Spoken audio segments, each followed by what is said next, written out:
Texas, 13 de octubre de 2011. Hay un tipo particular de oscuridad que se asienta sobre un vecindario de lujo antes de que salga el sol. Todo parece seguro, todo parece normal. Las rejas están cerradas, los jardines están podados, los autos correctos ocupan los garajes correctos. Desde afuera, nada está mal. A las 4:40 de la madrugada, una llamada al 911 rompió ese silencio en Keller, Texas. Una voz de mujer, entrecortada, sin aliento, le dijo al operador que alguien había entrado a la fuerza, que su esposo había sido disparado, que el intruso podía seguir dentro de la casa. La policía llegó en minutos. Lo que encontraron fue a Greg Williams, 40 años, exitoso, disciplinado, padre de familia, muerto en su propia cama. Una sola herida de bala en la sien derecha, sin señales de allanamiento, sin nada robado. $20,000 en una caja fuerte, intactos. El único adulto en esa casa que afirmaba saber lo que había ocurrido era la esposa de Greg, Michelle. Esta es su historia. Y la de él. Para entender lo que pasó esa madrugada de octubre, hay que retroceder mucho más. Antes del vecindario con rejas, antes de los Mercedes a juego, antes de la póliza de seguro de vida de $850,000, había una chica que se convirtió en madre a los 17 años. Una mujer joven cuyo mundo estuvo marcado por la inestabilidad, la supervivencia y la reinvención constante. A lo largo de una década, Michelle tuvo 3 hijos con 2 hombres distintos. Se casó 2 veces. Se divorció 2 veces. Afirmó que ambos matrimonios terminaron por infidelidades de sus esposos. Pero según su propio hijo Andrew, la historia no era tan simple. Andrew testificó que Michelle también había sido infiel en esas relaciones. Su hijo mayor Lee describió crecer en ese hogar como algo caótico, en maneras que iban mucho más allá de la dificultad familiar ordinaria. Michelle trabajó en clubes nocturnos y bares de striptease, llevando a sus hijos a esos ambientes. Lee y Andrew sospechaban, aunque nunca pudieron confirmarlo del todo, que su madre también pudo haberse dedicado a la prostitución. Lo que era innegable era que los hijos fueron moldeados y en muchos sentidos dañados por la inestabilidad que los rodeó durante años. Esa era la base sobre la que Michelle Williams había construido su vida. En 2007, o según algunos reportes en 2008, Michelle conoció a Gregory Williams en un club de parejas liberales. El hermano de Greg, Michael, que estaba presente esa noche, recordó después que Michelle causó una impresión de la manera más directa posible. No era difícil notarla, y Greg, según todos los que lo conocían, quedó completamente cautivado. Greg Williams era un hombre que se había construido a sí mismo en el sentido más completo de la frase. Ingeniero en computación y empresario, había levantado una compañía desde cero hasta convertirla en un negocio que generaba alrededor de $500,000 al año. Fuera del trabajo era fisicoculturista y artista marcial, estructurado, disciplinado, intensamente capaz. Era también el padre devoto de una hija de una relación anterior, un hombre que, según quienes mejor lo conocían, se enorgullecía de cada parte de la vida que había construido. La familia de Greg vio a Michelle desde el primer momento y se preocupó inmediatamente. La hermana de Greg fue de las más directas. Acusó a Michelle de usar su sexualidad como arma, alegando que había intentado seducir a su propio esposo en el ático de la casa familiar. Los hijos de Michelle, ambos veteranos del ejército, también eran escépticos de la relación, aunque por razones distintas. Veían a Greg como arrogante y difícil. Lo que ninguno de ellos podía haber predicho era cuánto peor sería la alternativa. A pesar de todas las advertencias, Greg siguió adelante. Se casaron en pocos meses, compró una casa en un vecindario privado en Keller, les regaló Mercedes a juego como regalo de aniversario. Proveyó, en todos los sentidos, la vida que Michelle siempre había querido. Tuvieron una hija juntos, una niña llamada Micaela. Desde afuera, parecía una historia de éxito. Por dentro, era otra cosa. El matrimonio tuvo problemas casi desde el principio. Michelle acusó a la hija mayor de Greg de ponerle drogas en el café de la mañana, una acusación que Greg tomó tan en serio que envió a su hija a rehabilitación a pesar de sus repetidas negativas. Financieramente, la situación se oscurecía con el tiempo. Greg ganaba bien, pero Michelle gastaba a un ritmo que ningún ingreso podía sostener. En 2011, Greg compró una heladería por $110,000, en parte por generosidad y en parte porque la familia creía que le daría a Michelle algo estructurado que hacer. Ella mostró poco interés en administrarla. Los empleados la describieron tratando la caja registradora como un cajero automático personal. Para el otoño de 2011, la cuenta conjunta de la pareja tenía apenas $30,000. En cualquier divorcio, los activos de Greg habrían quedado protegidos en gran medida. El negocio que había construido, la riqueza acumulada, no se transferiría simplemente. Pero había una póliza de seguro de vida, $850,000, y el nombre de la beneficiaria era Michelle Williams. Según los fiscales, la matemática era simple, y Michelle siempre había sido buena con los números. Los detectives llevaron a Michelle a interrogatorio formal. Le dijeron con claridad que su historia no coincidía con lo que la evidencia les estaba mostrando. Ella aceptó una prueba de residuos de pólvora. Dio negativo. Los investigadores siguieron presionando. Después de 5 horas, Michelle cambió su historia por completo. Greg se había suicidado. Ella lo había presenciado, y en el caos que siguió, en pánico, desesperada por proteger a Micaela de la verdad, había montado toda la escena. Había limpiado el arma, había lavado las manos de Greg. Se había golpeado ella misma en la cara con una llave de tuercas para simular una herida de ataque. Había movido el arma hacia la puerta trasera y había organizado todo para que pareciera un robo que había salido mal. Incluso le había contado la historia del intruso a la familia en duelo de Greg. Lo había hecho todo, dijo, por su hija. El análisis forense desmanteló la teoría del suicidio con fuerza considerable. El médico forense, un profesional con casi 40 años de experiencia, testificó que en toda su carrera nunca había encontrado un suicidio donde el arma hubiera sido disparada desde la distancia que indicaba la evidencia. El disparo se había producido desde entre 15 y 60 centímetros de la cabeza de Greg. Eso no es como las personas se disparan a sí mismas. La trayectoria de la bala era directa, recta, lo que contradecía la mecánica corporal de una herida autoinfligida. Las marcas de pólvora en el lado derecho del rostro de Greg confirmaban la distancia. El casquillo había caído en una posición que habría sido físicamente imposible si Greg hubiera sido quien sostenía el arma. Todo apuntaba a un tirador que estaba de pie junto a Greg mientras él yacía en esa cama. Alguien en quien confiaba lo suficiente como para dejarlo acercarse tanto. En enero de 2012, 3 meses después de la muerte de Greg, Michelle fue arrestada y acusada de asesinato. Lo que siguió fue una saga legal que en varios momentos pareció diseñada para probar hasta dónde puede llegar una persona antes de que el sistema responda.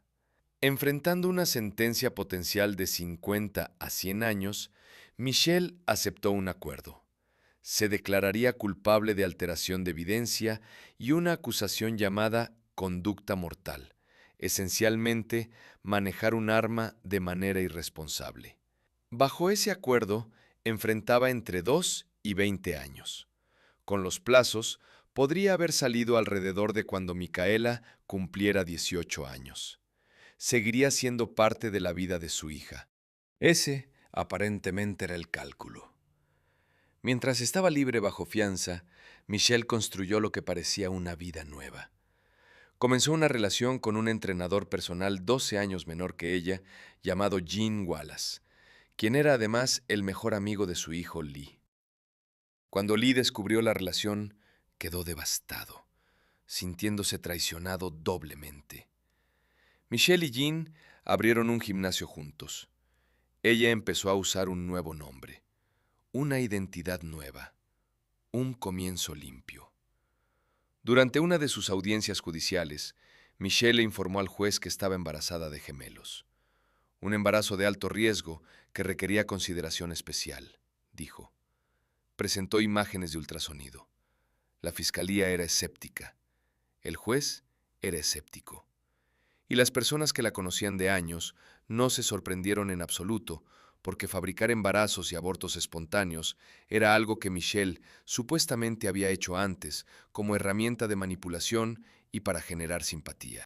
Para el momento del juicio no había embarazo, no había gemelos, no había registros médicos que respaldaran nada de eso. Pero el momento que lo destruyó todo fue una entrevista. Michelle se sentó frente a las cámaras del programa 48 Hours mientras esperaba la sentencia y en cámara descartó por completo la narrativa del suicidio que había confesado a la policía. Había vuelto al principio. Un intruso misterioso de ropa oscura había entrado y matado a Greg. No había sido ella. Nunca había sido ella. El juez vio la entrevista. El juez no quedó complacido. El acuerdo de culpabilidad fue revocado. Michelle Williams ahora enfrentaría juicio por asesinato en primer grado con cadena perpetua sobre la mesa. El juicio comenzó en septiembre de 2014, casi 3 años después de la muerte de Greg. La teoría de la fiscalía era financiera y fríamente lógica. La acumulación cuidadosa de riqueza de Greg había sido erosionada sistemáticamente por el gasto de Michelle. La cuenta que debería haber tenido los ahorros de un empresario exitoso tenía $30,000. Según los fiscales, una pelea había estallado cuando Greg descubrió la magnitud real de lo que había pasado con su dinero. Y en ese momento Michelle, mirando un posible divorcio, mirando la pérdida de todo lo que había obtenido aprovechando el éxito de Greg, hizo un cálculo. Con Greg muerto, había $850,000 de seguro de vida. Con Greg vivo, había una rendición de cuentas. La madre de Greg testificó que su hijo estaba cansado por las largas horas, pero genuinamente feliz. Un hombre que hablaba con entusiasmo de la casa que él y Michelle iban a comprar. Un hombre que amaba ser padre. No había nada, dijo, que hubiera llevado a Greg a quitarse la vida. Nada. Y luego llegó Andrew, el hijo menor de Michelle, un hombre que había pasado su infancia observando operar a su madre y subió al estrado en su contra. Testificó que aproximadamente un mes después de la muerte de Greg, Michelle se le había acercado con un plan. Quería que consiguiera unos amigos, compraran un suéter grande, lo llevaran al bosque y dispararan una pistola contra él para cubrirlo de residuos de pólvora. Luego quería que entraran al auto de Kathy, la ex esposa de Greg, plantaran el suéter y llamaran a la policía desde un teléfono público para reportar lo robado. La policía encontraría el suéter. Kathy se convertiría en sospechosa. El caso cambiaría de dirección. Andrew no creyó al principio que hablara en serio, pero ella siguió pidiendo. Y luego el plan evolucionó. Michelle empezó a preguntarle a Andrew si creía que su hermano Lee podría haber matado a Greg. Estaba, Andrew lo creía, preparándose para sacrificar a su propio hijo mayor con tal de salvarse a sí misma. El jurado deliberó 7 horas, culpable de asesinato en primer grado y alteración de evidencia. 60 años por el asesinato, 10 adicionales por la alteración, corriendo de manera concurrente. Bajo la ley de Texas, Michelle no sería elegible para libertad condicional hasta cumplir 30 años de condena, cuando tendría 74 años de edad. Micaela, la niña que había estado dormida en esa casa mientras mataban a su padre, fue colocada con amigos de la familia. Sería una mujer adulta antes de que su madre pudiera salir libre. Pero la historia de Michelle Williams no termina con el veredicto, porque 10 meses antes de que Greg Williams muriera, otro hombre murió. Y las circunstancias que rodearon esa muerte nunca han sido completamente resueltas. Bryn Fletcher era el cuñado de Greg, casado con la hermana de Greg, Michelle Fletcher.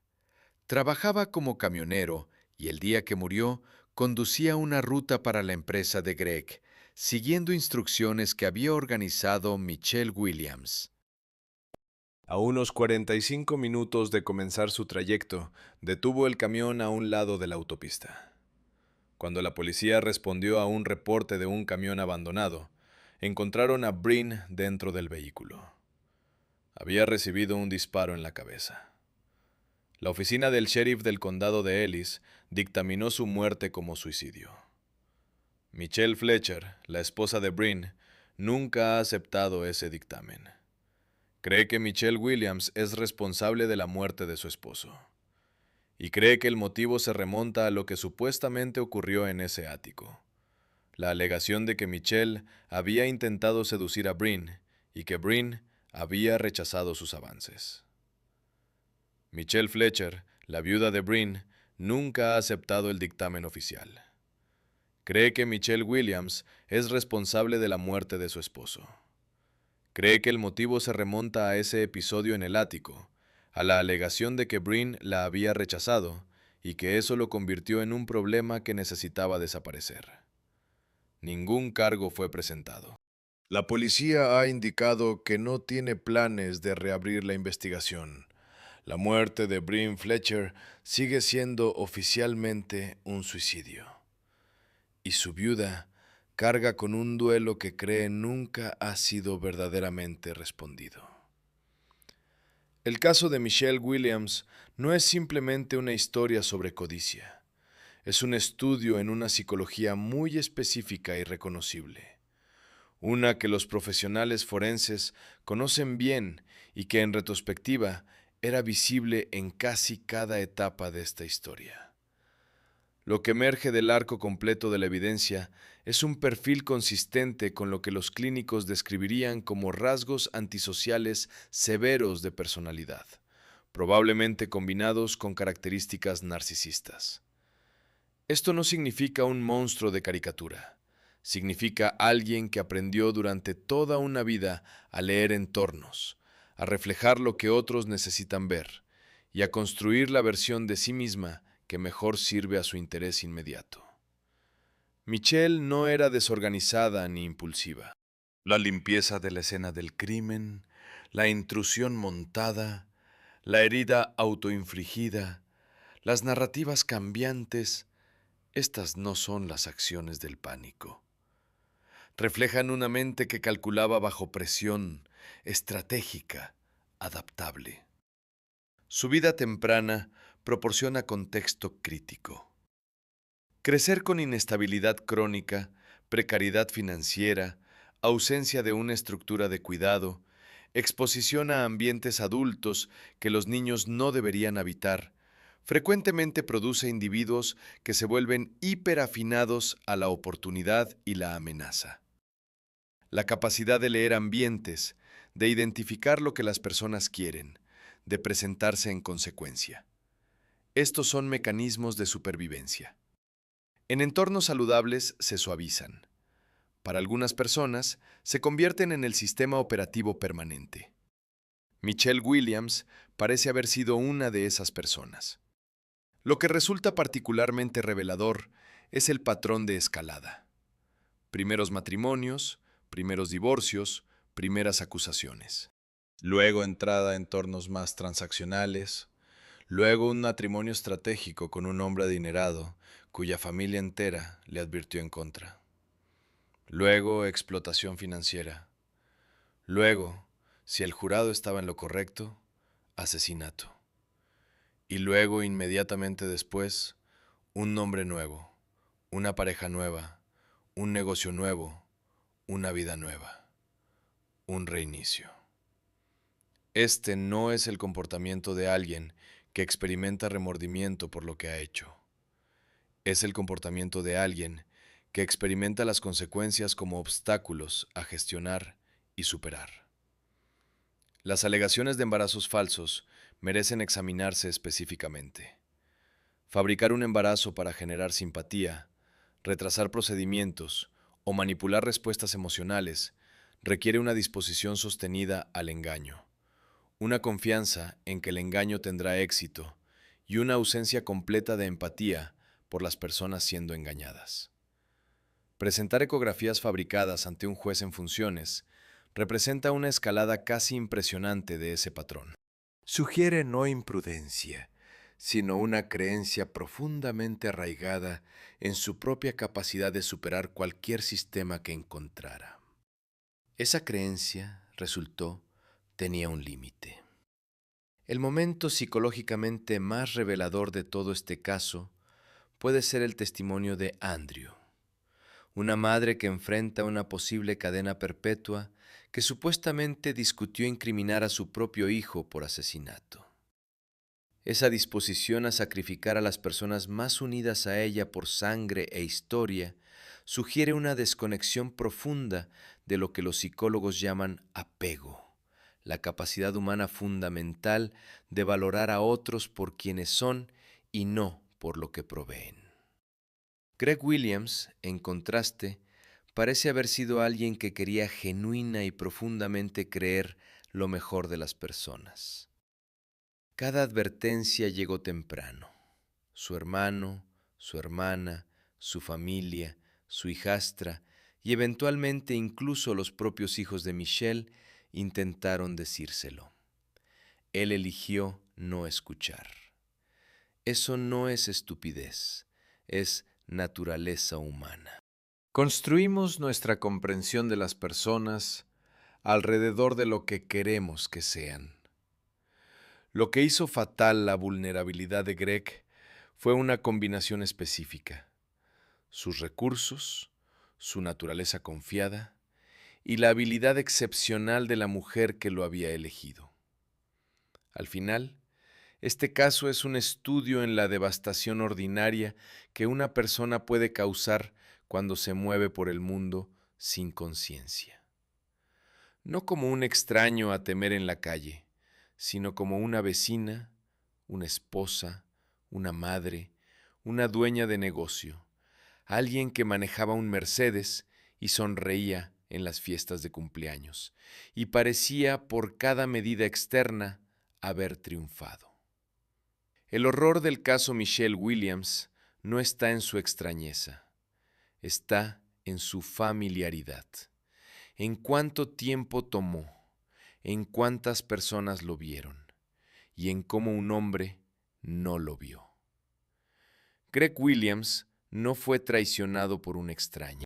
Fue traicionado por la persona que dormía a su lado, que conocía sus rutinas, que sabía dónde guardaba el arma, que sabía exactamente qué historia contarle al 911 a las 4:40 de la madrugada.